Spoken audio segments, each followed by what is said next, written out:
Hello, everyone. Welcome in to another episode of Snaps, your favorite daily college football podcast. Let me pull up out of the horny dive I was in after my Twitter algorithm has put Miss Met in front of me. It appears Miss Met's thickness is all the rage on X.com right now, which sounds even more pornographic when you say it with the, I guess, technically the correct website name. But we're not here to talk about Miss Met's hip cleavage, okay? We're here to talk about college football. That's right, young, hard-bodied boys. And I'm one of your hosts, T-Bob Hebert, joined as always by the stunning in his own right, Aaron Murray. Aaron, what's up, dude? How we feeling today, man? Your introductions. There needs to be a course on how to introduce and start a sports show. That's right.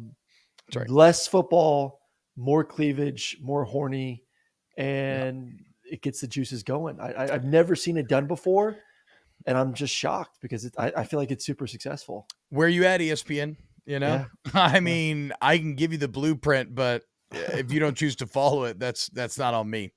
Imagine if Stephen A came. Actually, I mean, you're getting a little bit of that with Stephen A on his podcast. Stephen A podcast gets pretty horny, and it is hilarious because he's the GOAT, and turns out he's also the funniest at like perfectly towing the crude humor line. Whereas I'm more like a bull in a china shop, and I just run over and break things. Stephen A is kind of delicate with it, but still just like he's like a high class art thief or a jewel thief. Let's open, as we're starting to do every show, with our opening comment. At Wolverines fan 9021 says, that kid, and I'm assuming Aaron here, that kid is smoking rock who thinks Texas A&M would beat Iowa. Pure conference bias. I mean, look, I agree with Wolverine fan. Yeah, no chance. No chance.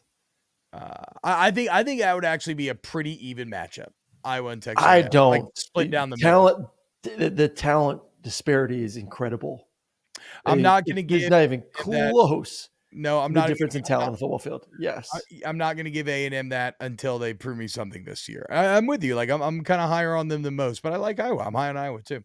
What's up though? Remember, this is Snaps live on AMP. Shout out AMP. Download it today. You can listen live 2 p.m. Eastern, 1 p.m. Central. And then as always, everything's like where that comment came from was YouTube. So youtube.com/@volume-snaps. Please, please, please share with your friends. Check it out. The road to 3,000 continues. Hit the subscribe button. Help us grow the channel. And it's got like shorts, full shows, segments all broken up. And then you can just Google Snaps Podcast, wherever you get podcasts, Apple, Spotify, we got you. Aaron, I know that it's not that hot ever in Georgia, but, you know, it's been a pretty warm summer down south. Do y'all too? Are y'all experiencing this scooncha fall that's in the air? Yeah. It feels great. I mean, it feels amazing. I woke up this morning, took the pups on a little bit of walk. I was like, I don't know what it is. Maybe it's because I just played football my whole life. But like when it does start to change a little bit, I think it was mid 60s this morning. Now it's back up to mid to high 80s all of a sudden. So it feels wait. It's really actually not hot in Georgia. It's mid to high 80s. Yeah. That's but sorry. But I don't know what it is. Well, I do know what it is. Once again, it's the fact that I probably played football. So this is kind of the beginning of the football season. But as soon as that touch of 60s hits, my whole body just says, it's football time. Yeah. It's here. Let's go. Let's strap it up. And it kind of makes me sad for a little bit. Like that first morning when it feels like football and I know that I'm not playing football, it does get a little nostalgic a little bit. I'm not gonna lie. It makes me a couple tears come to my eyes. I don't get sad at all because now I've gotten old enough where I just get excited because I know I'm about to like drink beer and eat good food and just sit there all day watching television. And I ain't gonna lie.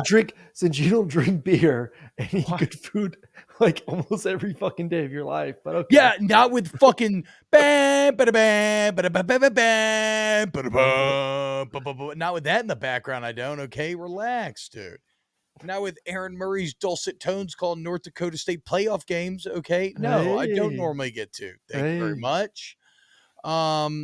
Yeah, no, it was crazy, man. I felt like my forearms were getting fingered a little bit, just a little light graze this morning by a little cool fall weather. And don't get me wrong, I know it's bullshit. Wes Blankenship, who he's in the Georgia universe. Very, very, very funny guy. Probably had my favorite joke of the day saying that, look, nobody be fooled. Satan's giving Summer a halftime speech right now. It's going to be back with a vengeance, but I'll be damned if it wasn't kind of nice today. Yeah. So on today's show, that we're going to discuss the SP Plus rankings. The final preseason rankings are here. I'm not going to go too much into numbers, but there's some interesting conversational nuggets to be drawn out of it involving conference strength, the top 4 teams compared to like the next 5, where human beings and computers differ with one another. What is the S&P? We'll get all that. We got our Snaps SEC quarterback rankings. We got Aaron's big dog, little dog. And real quick to start the show here, Michael Oher update. The Tui family has fired back, basically saying that this is a shakedown attempt, coming out very aggressively about defending their name. And Papa Tui, Sean, has offered a reasoning for the conservatorship, saying that it was a way to make sure that there were not eligibility issues with the NCAA. Saying that at the time, a lawyer told him you could not adopt because he was above 18. That's what he's claiming. Apparently, that is not the law in Tennessee. They live in Memphis, for whatever that's worth. But he is claiming that he was told you cannot adopt, he's above 18, and that a conservatorship would be the route to protect his eligibility. Again, plausible, but I don't know. There's been some interesting internet threads, maybe calling the Tuies into question in terms of how they treat service workers in the Memphis area, like a lot of smoke. So I'm not going to say whatever. Like I said, it's plausible. We'll see where it plays out as this story continues to develop. Let's get in to the S&P here. Remind you here, Bill Connolly is the man behind this for ESPN. I love Bill Connolly's work. You probably would too if you're listening to the show because you're a college football guy.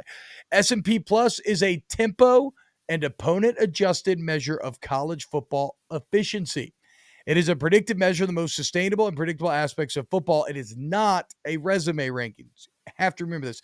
The results do not matter to S&P Plus necessarily. It's what were you doing within those games and how sustainable is that performance.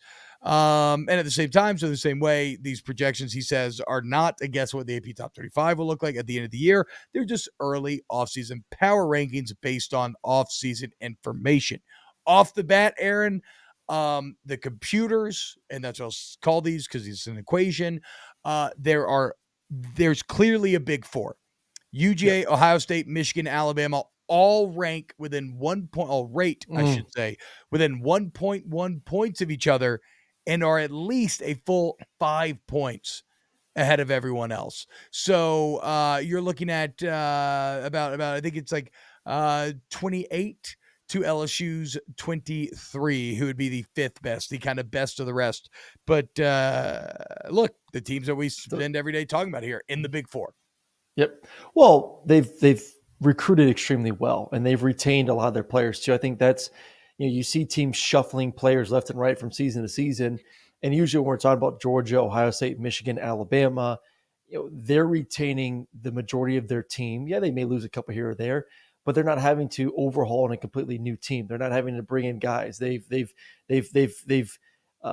brainwashed players into believing if you go to one of these Big 4 schools, you don't need to go anywhere else. You don't need to you can buy your time. You can wait 1, 2, 3 years, get a little bit of playing time here and there, then have your number called, have a great season at Georgia, Ohio State, Michigan, and Alabama, and then have an opportunity to go to the NFL and be a high draft pick. I think, to me, the ability to retain players is significantly better at those 4 schools than anywhere else. And obviously the success they had last year and what they bring back heading into this season kind of put them at a notch ahead of the rest. What this doesn't look at is where those players are returning at certain positions, which give me hesitancy for possibly 2 of those teams compared to maybe the next 2 or 3 teams behind them. Yeah, I mean, it obviously looks at returning production, so losing a quarterback severely affects that. But no, to your point, there is no like thumb on the scale for you're not returning your quarterback.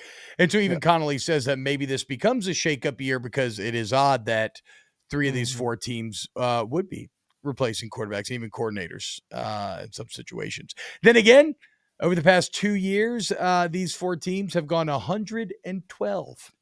For whatever this is worth, UGA, according to SP Plus, with the 45th toughest schedule.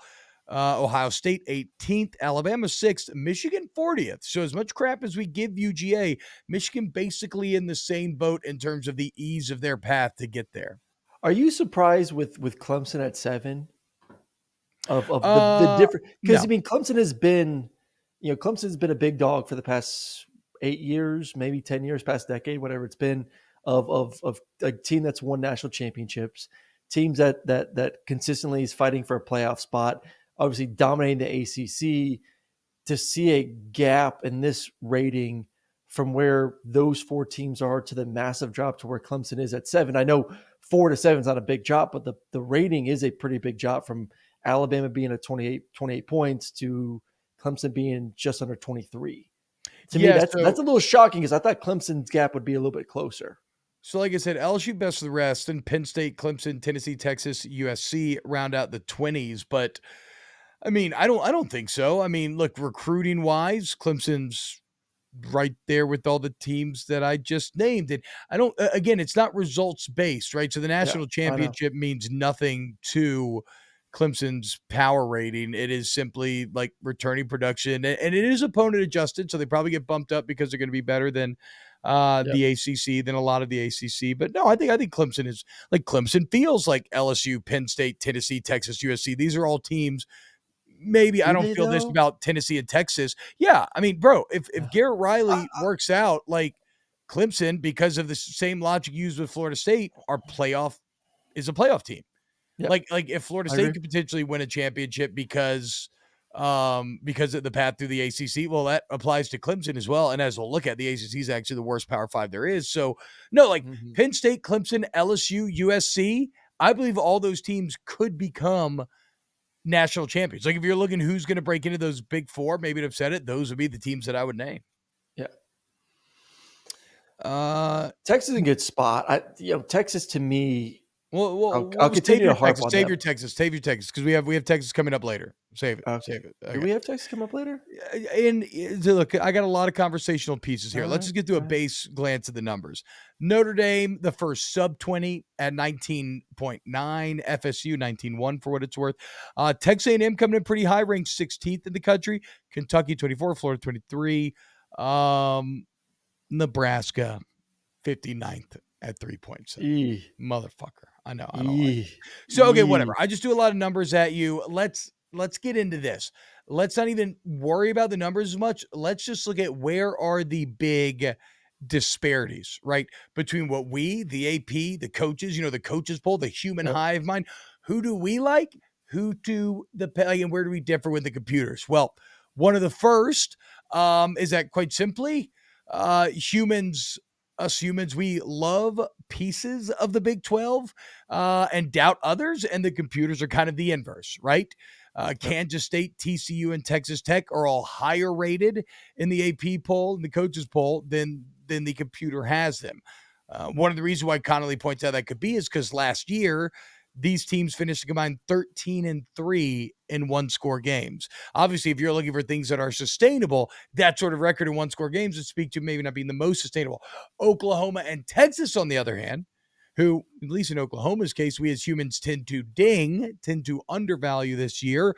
The computers love them because A, recruiting, duh, but then B, they were 2-10 in one-score games. Another kind of outlier number, right? They should be better than that. So here's my question to you, Aaron. Do you think that Texas figures it out this year? Those one-score games, figuring out a way to do so?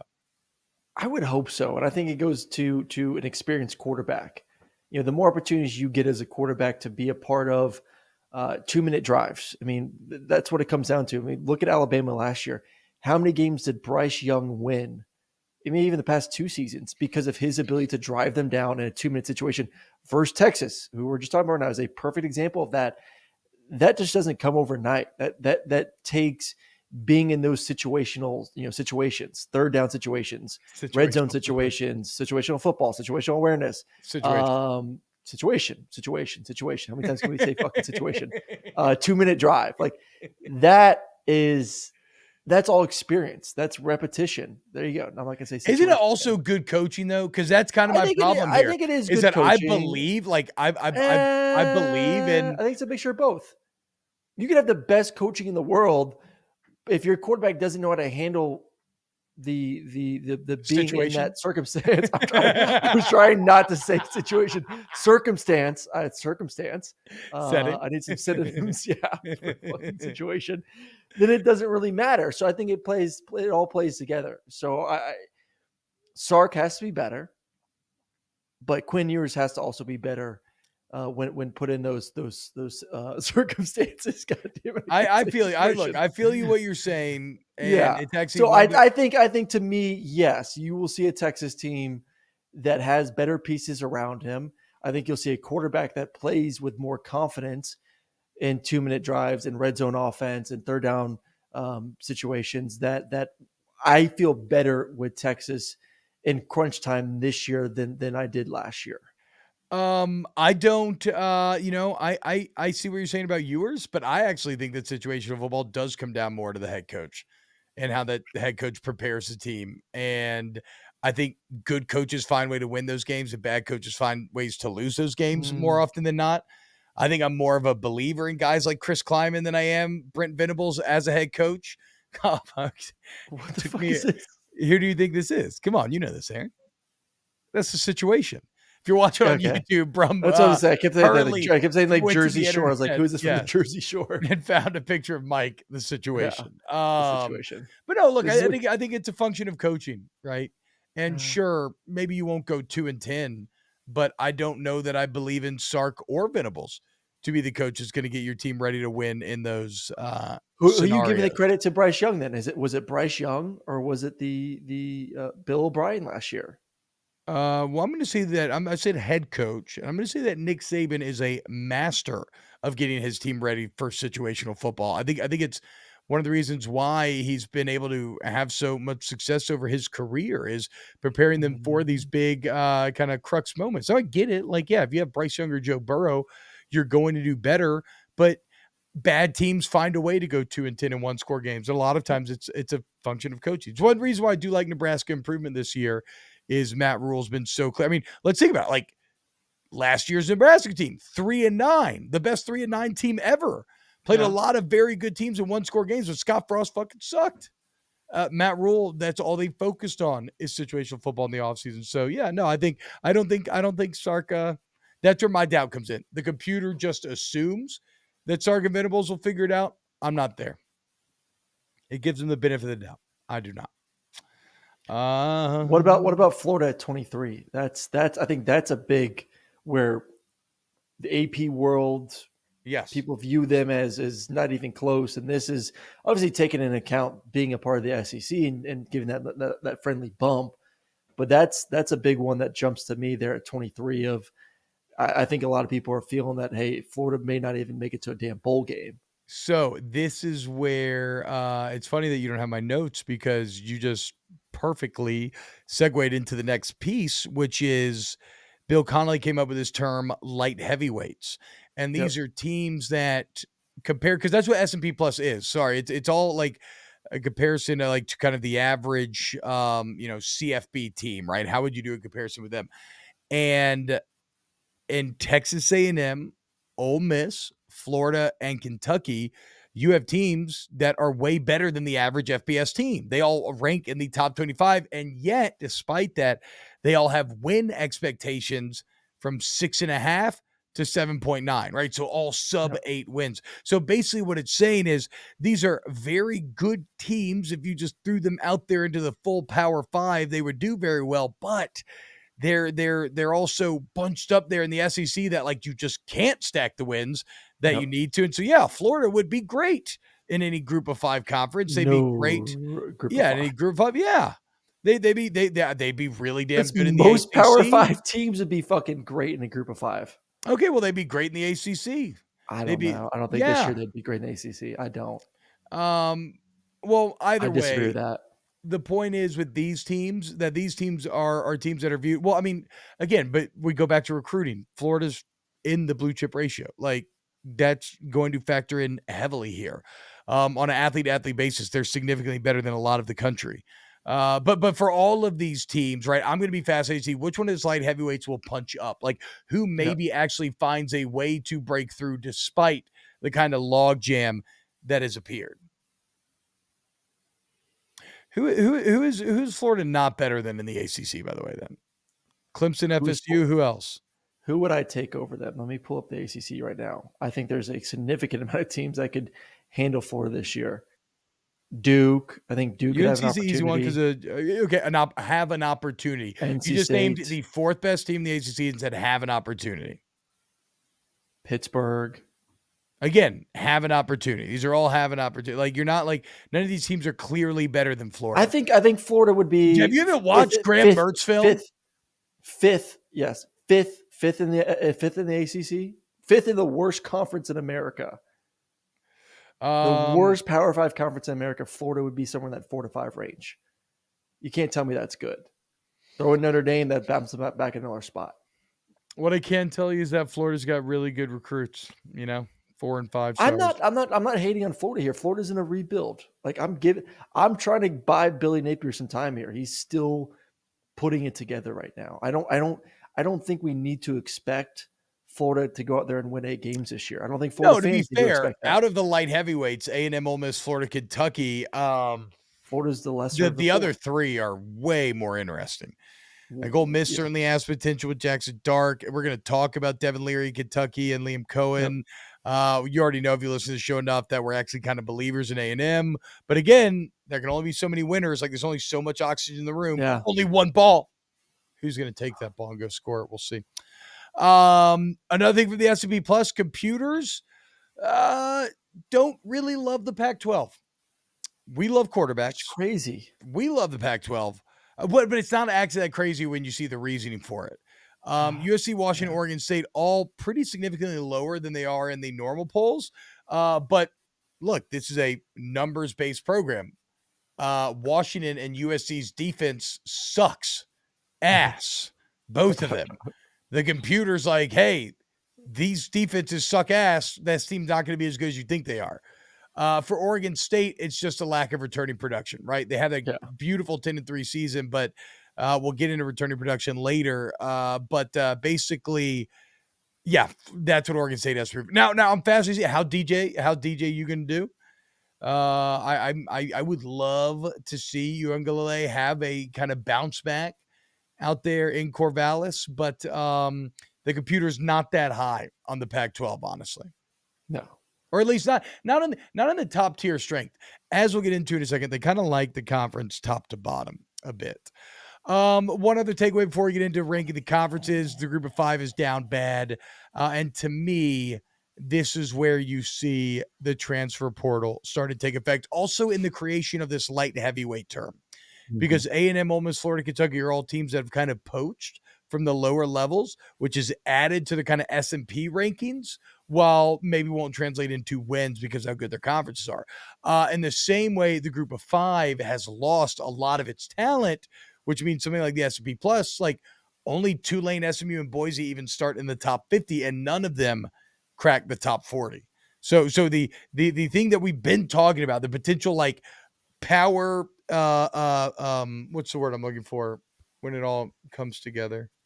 Like you're gathering, it's like the coalition. I don't know. The Power 5 is getting way stronger than ever at the expense of the group of 5 is what I would say. Get situation out of here, bro. Let's get into our conference ratings. This is also the light heavyweights are created error because it's not even close. The SEC average S&P Plus rating, 15.7. For context, the Big Ten's average rating, 9.8. 15.7 to 9.8. So you're talking about the SEC nearly doubling up that of I don't know what's more surprising. What's more surprising, that gap or the fact that the Big Ten and the Big 12 are only 0.1 difference? Yeah, so the Big Ten average rating of 9.8, Big 12 average rating of 9.7, and this is interesting because it really speaks to the soul of these conferences. The Big Ten remains top heavy, right? As we've discussed, they're the 3-breasted girl from Total Recall. Like they got 3 big ones right there in your face, and the rest of it's kind of you can leave it or take it. It's not that highly rated, go anywhere. The Big 12 opposite, they don't really well, I guess Texas could be somewhat considered a big dog this year, but like they don't really have the big dogs, but what they do have, they're just solid top to bottom, right? Like they're just kind of great, or like a 7 out of 10, like in a bunch of different ways, in a bunch of different facets. So top to bottom, the Big 12 remains very fun. All 14 teams in the Big 12 project to be better than the average FBS team. So all 14 finishing on the plus side of S&P, not the case in the Big 10. So top heavy versus just kind of good throughout. But unfortunately, because of how we rank things in championships and playoff appearances, it likely means that the Big 10 will get way more credit than the Big 12 when top to bottom, they're actually pretty similar. Shocking. Well, only your Nebraska wasn't complete crap, that maybe the Big 10 would have a little bit more of a closer gap to the SEC, but it's just they're just really weighing them down, unfortunately. AI and robots and equations can do many things. One thing they can't measure is grit or toughness. So like a robot never saw Matt Rule say, fuck agility drills, we're lifting heavy ass weights, and I healed the pain of Frank Solich, and I brought the fullback back. Like there's nothing that I love about Nebraska the computers would even be able to mathematize yet. So I don't give a shit that Bill Connolly's S&P Plus doesn't like Nebraska, because I'm a human and I have a soul and I got blood pumping through my veins, okay? And I know what the real deal is. Cornhub. The Pac-12 comes in 4th out of the Power 5, average rating of 7.1. What's great about that, though, that is nearly double the 3.6 from last year. So the Pac-12 taking a massive jump in quality right before it falters. Really strong top 6 in the Pac-12. And then you got the ACC, 5th, an average rating of 6.5. Yeah, ACC, kind of boring. Which also is up 3.8 from last season. Yeah, that's true. It's up actually pretty significantly. Again, okay, but again, are we seeing a concentration of power because all these transfers coming into these bigger schools? It's even like the SEC has 65% returning production, which is, I think, like one of the highest, if not the highest ever been. The highest, and Connolly says that he thinks that's because of transfer portal. So like we're finally getting the first ripples of data to hit the shores after, you drop the stone of like transfer portal into the waters. We're finally seeing some of the first actual like identifiable effects here. Okay, and then we're about to get to our quarterback rankings. Interesting nuggets. This is kind of interesting, Aaron. So how there's no more clock stoppages after first downs until final 2 minutes. Well, Connolly projects that'll translate to about 3.2 minutes of the game being taken out. About 5% of the 60 minutes. That's not nothing.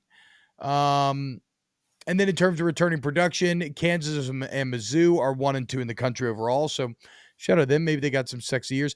FSU, Michigan are 3 and 4. One of the main reasons why everybody's so high on them. And Texas A&M 6. How about that? Any other takeaways for you, Aaron? Don't sleep at UConn at 7 and then the returning production. You laugh, and UConn's not going to do anything nationally, but UConn was good last year. Jim Moore Jr. did a hell of a job with that UConn team. They were supposed to be awful, right? Don't you have to like UConn? You're an ESPN guy. Why do I no? There's no obligation to like UConn. I'm pretty sure it's in the contract. Zero. Did you know that ESPN's in Bristol, Connecticut? I did know. I've been there. Yeah. Oh, okay. Wow. Okay, we get it, dude. Relax. Anything else in the SP Plus, Aaron, before we get into your quarterback rankings? No, screw robots. Watch football with your 2 damn eyes and make decisions. That's all I got to say. Yes. I mean, there's no better way to end that with Aaron being the old man that he secretly is at heart. Screw these stupid robots. Yeah. Even though the preface is like, look, these are predictive measures. It's not going to say how they're going to do. Yeah, fuck them. I agree. All right, let's get into our top 10 quarterbacks in the SEC. I have a list, but we're gonna cede to Aaron here. Aaron's gonna give you his list. I'll tell you where I think he's right or wrong, and then we'll put together our snaps quarterback list. Aaron, do you want to go 10 to 1 or 1 to 10? Well, there's 14, so we can go 1 through 14. Unless you Perfect. want me just to completely get rid of 4 of the quarterbacks in the league. That's what I did on my list. My bad. Did you just said screw 4 of the quarterbacks? Yeah, I mean, I fuck can't it, wait. man. I It's can't wait to like you see in the what 4 ropes. quarterbacks you just completely left off your list. I can already tell you. I don't know who the fuck plays quarterback for Mizzou. I forgot. Oh Anyway, God. continue. Oh, that's awesome. All right. This is phenomenal stuff. All right, 1 through 14. I'm gonna start at 1 and work my way down. Yeah. Do you want me to give a quick reason? We're just gonna go 1 through 14, then No, we'll hash it out afterwards. no. Give me okay, you know what? No. No. We're gonna talk each one out as you go. Okay, who's number 1? All right, number 1, I'm going with Jayden Daniels at LSU. Correct answer. Hell of a year last year. We saw it with my own 2 eyes in spring. The improvements throwing the football. He's got the returning talent around him. Yeah, own 2 eyes. I trust this over some stupid robot. He's got the returning talent around him as well to go with it. I think there's slight pressure on him to make that jump, but I think he could do it, man. I think he could do it, and he's on one of the better teams in the country heading into the season. I think Jayden is going to have the type of season, both throwing and running the football, that's going to put him in New York when it's all said and done, and then put LSU back in Atlanta fighting for an SEC championship. So Jayden 1. Yeah, I think that it's real easy to forget that out of everyone on this list, Jaden's actually a significantly better runner than anybody else. Yeah. I mean, nobody. Yeah, who would you say? Who's even close? Well, my number 2, KJ Jefferson. Uh, Different style, but a hell of a runner. I mean, KJ can take over a football game. I do worry about the talent around him a little bit. I also had their spring game. Got to see it. I like the guys. I like the pieces, but most of their receivers and their freshman tight end haven't played significant snaps in an SEC football game. Offensive line has to be better this year than they were last year. I do like the backfield with what they have returned on that side, but KJ is a freak. KJ is going to have to be Superman this year for them to be an elite football team. But I do like him as a quarterback. I think he's elite. He reminds me a lot of why am I drawing a blank right now? The damn quarterback for the Philadelphia Eagles. Jalen Hurts. I think Jalen Hurts. If he can take a step throwing in the football similar to what we just talked about with Jayden Daniels, I think you're talking about a guy that can will his team to 8 or 9 wins. Yeah, I guess KJ last year rushing for about 50 yards per game, Jayden about 60. I thought that was actually a bigger gap. I thought Jayden was at 80. So I take it back. Right. KJ Jefferson and Jayden Daniels, the 2 best runners on this list. I had KJ at 4, but no, I'll cede to you. I mean, his numbers, I know that the injuries kind of affected some of the volume numbers, but KJ Jefferson was pretty unreal on a per game basis last year. So KJ Jefferson at 2. Who's 3? I will say this about KJ Jefferson. The gap from KJ to backup is the biggest gap in the SEC heading into the season. Yes. LSU has a legitimate backup quarterback. Ole Miss does. Georgia does. I mean, a lot of these teams have really good backup quarterbacks. And we saw it last year when KJ went down, the entire team went down, the entire offense went down. So KJ it just shows you how good of a football player is.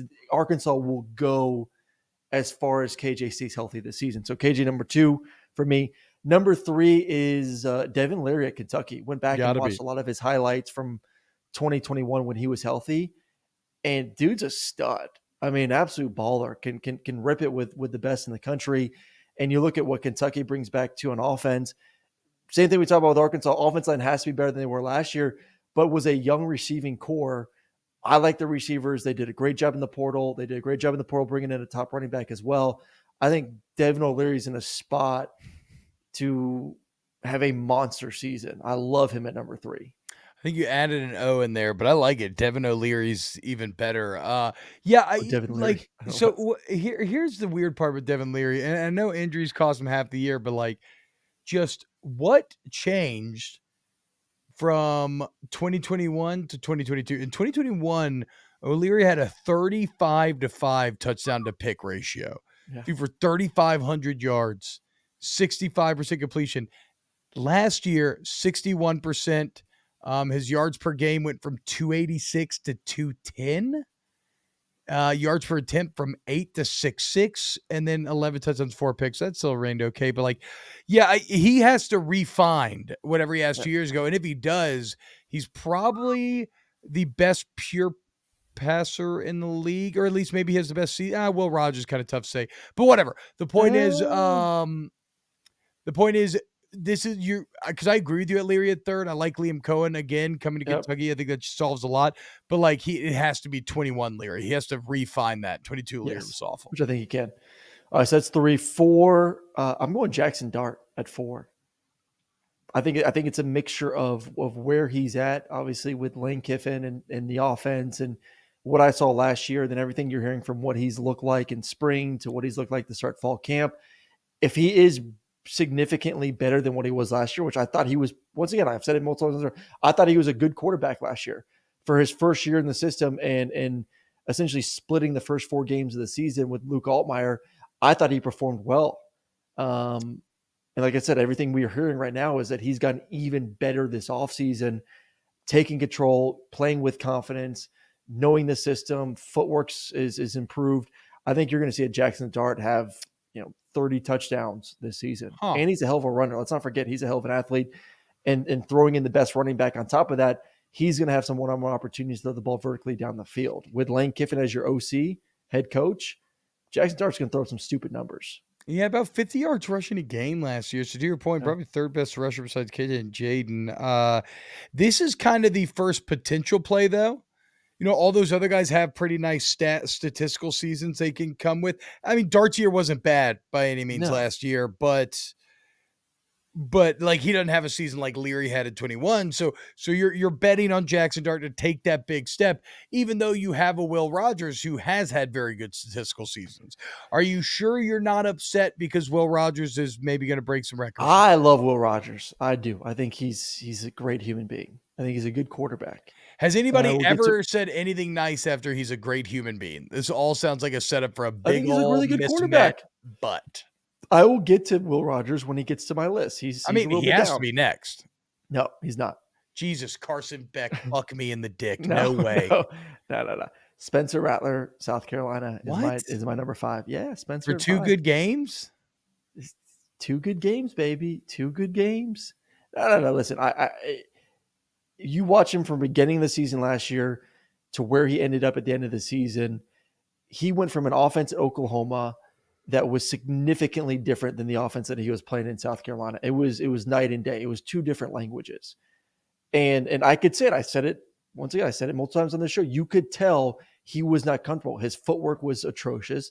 His eyes were in the wrong spot. His reads were off. His reads were slow. Then all of a sudden, you saw about midway through the season, everything started to click. His feet were in the right spot. His eyes were in the right spot. He was making the throws down the field and obviously winning those big time games. And yes, it's a new offensive coordinator, but they're keeping the same system from what they had last year. So there isn't that learning curve for him heading into the season. I do think you're going to see a quarterback play with a lot more confidence second year there at South Carolina. And I think he's got all the tools to have success as well, too. So, yeah, he's number 5 for me. I don't know if I see it, dude. He had the one incredible game against Tennessee. There's really almost not even another game to really write home about on this entire season last year. He was pretty good against Clemson, 2 for 360, 2 touchdowns, 2 picks. So that's not going to pass muster. But you're really putting him over Will Rogers? I am putting him over Will Rogers. Yep. Okay. I'll get to when I get to Will Rogers. Jeez. Well, you should have gotten to him. It's my fucking point. I haven't gotten to him yet. Okay, so keep going. All right, 6, Carson Beck. Jesus. You know what? Let's just ignore. Why do you even need to play? Why do you even need to play if we can just put Spencer Rattler and Carson Beck above Will Rogers? I agree. Because okay, fine, I'll just get to Will Rogers for you. Will Rogers is my 9. No. Do Carson Beck. Okay, Carson Beck 6 has the intangibles, has the tools, has the offense, has the offensive line, has the receivers, and he's a first-round NFL talent. There is a question of the mental side of it. Is he ready to step into that role? Is he ready to be a leader? And that's going to be the biggest thing to hold him back. But everything else is laid out perfectly for him. He has been given the keys to the Rolls Royce. You have 5-star receivers. You have the second best, according to ESPN, the second best player in America and Brock Bowers is your tight end. You have a top 2 offensive line, maybe the best offensive line in America. There's nothing that he doesn't have, along with size, arm strength, great footwork, throws with anticipation. I think he's a home run. You know how I feel about Carson Beck. I think there's no way that he doesn't go out there and throw for 35 touchdowns this year. So here's my problem. So be a fucking man and rank him higher. If he is that good, if he is such a pro all-star, why is he down here? Like, because right now you want to because the guys ahead of him, because the guys ahead of him are all, no, because the guys ahead of him are not only proven, but they are talented quarterbacks as well. Not all first round talents. But top 2, top 3 round talents. And if you're a top 2 or 3 round talent, plus you've proven to me that you could play at the highest of level, okay, then I'll put you in my top 5. The problem I have with Will Rogers, which you just won't let me get to him eventually, is yes, he has the proven, he has played a lot of football, and yes, he's had success. Will Rogers is not a top 3, 4 round talent. Will Rogers is a 6th round, 7th round talent. That's the difference. Yeah, you know who else was? Tom Brady. Okay, so I don't know if that matters. Wow. One guy. No, I mean, but that's not exactly. I mean, this list, lists are always fun because they're always hard to pin down exactly what our parameters are. But I don't think it's necessarily NFL projection here, right? Like, no, it's not like a lot of it's like who's going to like lead the league at the end of the year, and like I look at it as like who do, based on what I've seen and what I'm projecting, who do I want leading my football team this year? Who do I want under center? And so you would and so you would take all those guys. Okay. Yep. I think you need to be a man with your Carson Beck take if you're really about that life, because you basically just made him sound like the second coming of Jesus. It's pretty fucking good. And quarterback, and you see Carson Beck closely. I need to see the mental more closely than most of the media. I need to see the mental side. You have an easy schedule, so you know he's going to put up numbers. I mean, I'm just saying, be a man. Yeah. Okay, who's next? Right. 7, Joe Milton. Okay. 8, Connor Wegman. And Joe Milton, because uber talented. He's a physical freak. His offense is going to dictate. He puts up crazy numbers. He's got great receivers. Hearing rave reviews about the kid from Oregon that transferred in. They're going to be a good football team. They're going to be a great offense. Defense will be improved. Joe Milton is going to take a step forward. I didn't realize Joe Milton ended up throwing 10 touchdowns last year. Yeah. That's how good Tennessee's offense was. I know. Yeah, 10-0 ratio in like garbage time, basically. Just stupid stats. What the hell? I know. All right. 8, Connor Wegman. He had a better game against Clemson than I realized, too. He had a hell of a game. 9 yards per attempt, 3 to. For some reason, I thought he struggled. 250 to the he air. Kicked ass. Okay, dude. Dominated. Joe Milton's going to have better numbers than Carson Beck. Joe Milton should be ahead of Carson Beck, or you got to put Carson Beck higher, but whatever, continue. Yeah, but Joe Milton's offense dictates that he's going to put up better numbers than everyone else in the SEC. So what? So rank that man higher. If he's the most talented quarterback like you've ever seen and he has better numbers, he should be higher. Nope. All right, number 8, Connor Wegman, Texas A&M. Number 8, talented quarterback. Should have a better offensive coordinator calling plays. You're fucking with me. You are pissed. Will Rogers is about to break your records. I'm not. You fucking are. I am talking about more guys. These guys are all significantly. I love Will Rogers. I love his game. But he's not as talented as the 8 guys in front of him. Will Rogers comes in at 9 for me. Are you sure? Fine. Okay. Connor Wegman, give us the reasoning. I think he's a good fucking quarterback, man. He's got everything you want to. Like, these guys are talented quarterbacks. You line them up in an offense and have them throw the football. You're like, that kid's got it. That kid can spin it. That kid can play at the next level. Now you put him in a legitimate offense. Now you put him with actually really good receivers around him too. He's going to ball out this year. Like, so I see now why you hate the computer so much, because there was nary a shred of logic to be found in that, in what you just said. Just the old, I just fucking look at him and I know. But I mean, but to be fair, so to be fair though, computers go awry with logic, and you do know quarterback play way better than I do. And if that's what your intuition and nuts are, I can look at a guy and say he has good intangibles, can throw the football, can make every single throw I want, has somewhat of an it factor at the quarterback position, and he has talent around him. I'm just guessing that he's going to have a fucking good year. So this is where I didn't realize Wegman ended up with 8 touchdowns, no picks last year. Okay. The only thing that I don't maybe agree with what you said is that he's going to have a fixed offense. I don't know that Bobby Petrino represents that, but It's it's better hard than to what be it was last worse. year. It's hard to be It's hard to worse, be I worse. suppose. Yes, that's So where I'm my going with. list actually ended. So I had Wegman at 9, and then my list ended at Alabama quarterback is who I had ranked 10. All right, so I had Will Rogers at 9. Great game. Great game. Does a great job taking what defense is giving him. Very mature inside the pocket. He just doesn't have the elite intangibles. Is that Doesn't have how? the elite So upside. is that how is that how you quarterbacks kind of subtly dig each other? Yeah. He takes what the defense gives him. Yeah, Yeah. doesn't create much, He's a but game he takes manager. it. He's a great game manager. You just He's calling gonna him bring. Chad He's gonna. Pennington. Chad Pennington made plenty of fucking money. He did. He was a beast. I Yeah. guess not really. I mean, he's okay. He All had a right, high Will completion Rogers at percentage. 9. I got AJ Swan at 10. Oh, I forgot about AJ Swan. Fuck yeah, hell yeah. Yeah. I don't have anything to add.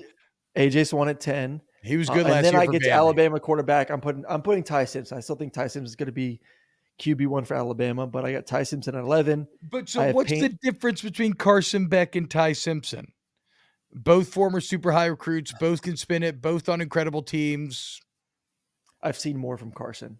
Okay. Carson played a lot more reps last year where you're like, okay, I can kind of see what this guy can do. Plus, the talent around Carson heading into the season is going to allow him to play significantly better. Okay. I think there's going to be. Because Alabama doesn't have that. I think Alabama, they don't have the receivers that Georgia have. They don't have the tight end that Georgia has. Okay. I think there's going to be some coddling to Alabama's quarterback this year, whoever it's going to be. I think it's going to be, we're going to run the ball. We're going to play, quote unquote, what they keep saying, bully football. And we're going to go back to old school, where I think Georgia's mentality is, we finally have a quarterback that can push the ball vertically down the field. We have the receivers. We have the tight end. We're going to try to score 50 points a game.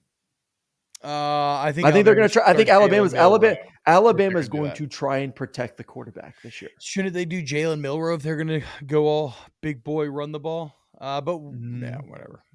We'll see. Different conversation. Yeah. 12, Payne Thorne. Oh yeah. 13, Brady Cook, who's your Missouri quarterback. There you go. Have you come around to Peyton Thorne winning that job now? I have. Or 2 quarterback system. Okay. But I've heard the actually the third string quarterback at Auburn's actually been balling out. And then 14 to round up the list is Graham Mertz at Florida. Oh, fuck. Yeah. Poor Graham. Played a lot of football. All right, there it is. Your snaps 1 through 14 quarterback list. I obviously have my quibbles with it, but I will cede to Aaron when it comes to quarterback knowledge. The man will forget more than I will ever know. All right, we've gone long, so let's go ahead and do some big dog, little dog. Aaron, what you got? Let's roll through them. All right, I'll roll through them real quick. Big dog, number 1, Garrett Nussmeier. Just love LSU quarterbacks. My goodness. Hell yeah, dude. Had a chance to transfer. He didn't. Means something. Like, quotes from Garrett Nussmeier. It just means something to him. Yeah, I knew this was going to get you hard, that dude. a quarterback and it got me so fucking hard. Yeah. That someone said the name on the front of the jersey means more than the name on the damn back of the jersey. Yeah. Hell yeah. Let's go, Garrett. Yeah. What happened to that? He's going to be the next coming of Carson Beck. Waited his turn, got the keys to the Corvette. Year 3 LSU Brian Kelly. And there's going to be plenty of talent around him. Fucking love it. And plus, shit, Jayden may get hurt this year. So he runs the ball a ton. Garrett Nussmeier is banking on that. If not, he's going to be the starting quarterback for LSU next year. They're the back-to-back SEC West champs. That's a pretty damn good team to take control of. Good for him. First little dog, FSU and Clemson not making moves to the ACC right now. All that talk, all that bark, and you didn't fucking do anything. So you're a little dog. I don't need any more conference realignment. I'm glad that they chilled. just fucking everybody relax. Just talk about football. All right, second big dog, USC defense. Hearing a lot of good stuff that Alex Grinch has those boys ready to make a step in the right direction this year. It doesn't need to be great, just needs to be a little bit better. Yeah. Just go from 29 points per game to 26 points per game, and you're probably going to win the Pac-12. That's all we need. So USC defense, I think you got it this year. Second little dog, Denver Harris, DB, LSU. Just character issues, man. Just you got all the talent in the world. Couldn't figure it out at A&M. Can't figure it out at LSU. Somewhat of a cancer both on and off the field. Like just play football, dude. You're pissing away your opportunity. Yeah, Now for at your those that second don't school. know, Denver Harris, the 5-star transfer from A&M to LSU, not in the team picture, and, Mm, rumor is some sort of suspension is in play, but I don't know exactly. Also, he's one who's alleged to have been smoking weed in the locker room last year, and then, like, yeah, you know, that's wild. But here, look, take some I don't give balls. a shit if Denver Harris ever makes it at LSU, Nebraska, where he makes it. I just want kids like that that have that supreme physical talent. Like, here's to hoping that he figures it out and he takes advantage of it and he finds a way to become as great as he looks like he could be. But anyway, go Yeah, on. not happening. Last big dog of the day, Bobby Yeah. Petrino calling plays. I know you kind of said, That's the dumbest is it fucking going to thing be I've good? ever heard. It's going to be better than it was. I will guarantee you one thing: Big him calling dog plays Bobby Petrino calling will, yeah, plays. big dog on his big old motorcycle calling plays Oh with man. certain friends behind him. Yeah. Will may and a You're sorry. massive improvement from what was being done for the past couple of years. Last little baby dog of the day. Teams that are still in quarterback competitions when we have about 2 weeks ago into the first game. Now I like that little That dog kind of a lot. sucks. That That's is that's that is not what I want how heading real 2 how weeks before real the do you first game. think that is? How real do you think that I is? think some of them are legitimate. I think there are legitimate competitions still Okay. being going on at like a place like Alabama right now, where you really don't know, and that's not for a team that has aspirations to win a national championship. I don't want to be dealing with a quarterback competition 2.5 weeks before the first game of the season. Uh it's how do you think you would feel if you were one of the quarterbacks in that battle? Especially because it's like still maybe a three-way battle, which is way too long to be in a three-way battle. How do I feel? Um, that I have to feel like this because it's Nick Saban, and it sucks. Yeah. I guess I mean it just seems like I'd be starting to almost get like nervous about like my preparation be taken away because one of us is gonna Yeah, get the you job, but are, we're all just getting reps stolen. and you have to play Texas week 2. And say what you want about Texas, that's still a big time football game that you need to be prepared for. You have so many comments that have made my freaking nose just want to spontaneously start bleeding between Big Dog Bobby Petrino calling plays, ranking Will Rogers ninth. Yeah, you got Texas week 2. Like Alabama should be scared of Texas. In Tuscaloosa? In Tuscaloosa, baby. Yeah, yeah. That'll do it for today's show. A massive thank you to Ryan Brumley, Pat Gunther, Chris Tran, Adam Gracia, Danny Cardenas, the whole team over there at the Volume. Huge thank you to the Volume and Papa Colin. A huge thank you to you, Aaron Murray. But the biggest of all, thank you as always to everybody who listens every day, who hangs out with us. We love you. We got another show coming up tomorrow. Remember to subscribe to youtube.com/@volume snaps. Leave your comments on the videos and you get opening comment of the day. And yeah, I hope you all have a wonderful day. And, we hang out again tomorrow for some more college football talk. See you later, y'all. More snaps.